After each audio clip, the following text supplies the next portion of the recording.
A dramatic escalation has erupted in the Middle East after Iran launched a retaliatory strike against a United States military base located in Qatar. This event marks one of the most direct confrontations between the two adversaries in recent years, raising immediate concerns about regional security, energy stability, and the possibility of an expanded conflict. The attack was reportedly carried out using medium-range ballistic missiles aimed at Al-Udeid Air Base, the largest American military installation in the region, which houses thousands of U.S. troops, advanced aircraft, and strategic command facilities for operations across the Middle East. Initial reports suggest that U.S. missile defense systems intercepted some of the incoming projectiles, but not all of them were neutralized. Several explosions were heard in the vicinity of the base, causing visible damage to infrastructure and sparking fires in certain areas. Eyewitnesses described a night sky lit up by interception systems and the sound of multiple blasts shaking the surrounding region. While Washington has not yet confirmed the full extent of casualties or damage, speculation remains high that the strike resulted in both injuries and equipment losses.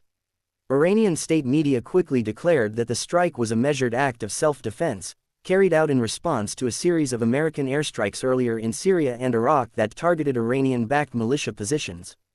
Tehran emphasized that it would not tolerate what it called aggressive and unlawful acts from the United States and its allies.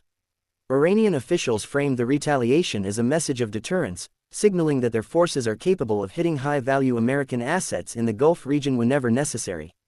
The international community reacted with alarm and urgency.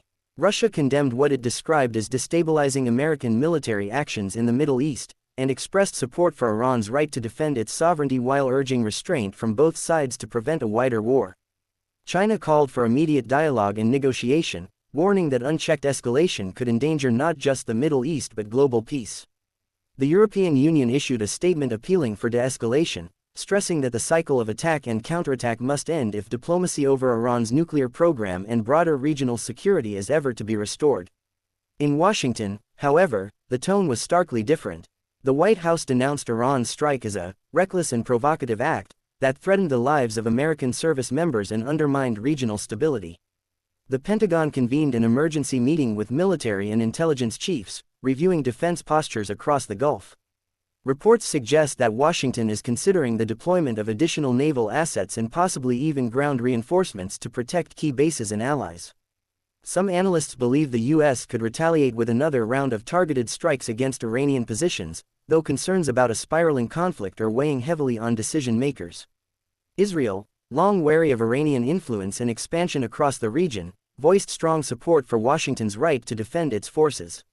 Israeli officials framed the attack as proof that Iran remains the most destabilizing actor in the Middle East, and warned that any sign of American hesitation could embolden Tehran and its allies. Other Gulf states, including Saudi Arabia and the United Arab Emirates, have remained cautious in their responses, wary of being directly drawn into a potential U.S.-Iran showdown while also mindful of their security dependencies on Washington. Beyond the political and military dimensions, the economic ripple effects of the Iranian strike were felt immediately.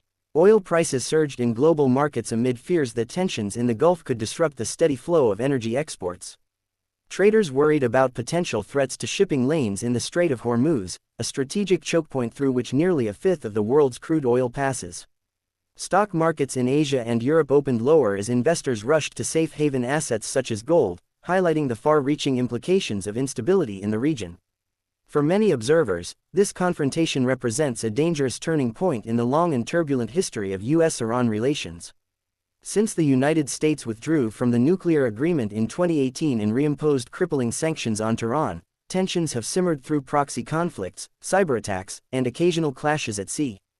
Yet this latest episode marks a rare instance of direct Iranian retaliation against a major U.S. installation in the Gulf, raising the stakes considerably. Military analysts warn that the coming days will be critical. If Washington opts for a proportional but limited response, there may still be space for diplomacy to re-emerge. However, if the U.S. responds with overwhelming force, Iran could escalate further, targeting not just American bases but also allied infrastructure across the Middle East. Such a chain reaction could ignite a broader regional war, drawing in multiple players and threatening vital global supply chains. Ordinary citizens across the region are bracing for uncertainty. In Qatar, residents reported fear and confusion as news spread of the missile strikes. In Iran, Government-controlled media celebrated what they framed as a victory against American aggression, rallying domestic support amid economic hardship and international isolation. Meanwhile, in the United States, political leaders are divided, with some calling for strong retaliation to protect national interests, while others warn against sliding into another endless war in the Middle East. What is clear is that the US-Iran confrontation has entered a new, volatile phase. The retaliatory strike on Al-Udeid air base is more than just a military incident. It is a geopolitical flashpoint that could redefine alliances, reshape energy markets, and test the limits of international diplomacy. The global community now watches anxiously to see whether cooler heads will prevail or whether the world is on the verge of yet another devastating conflict in the Middle East. Thanks for watching.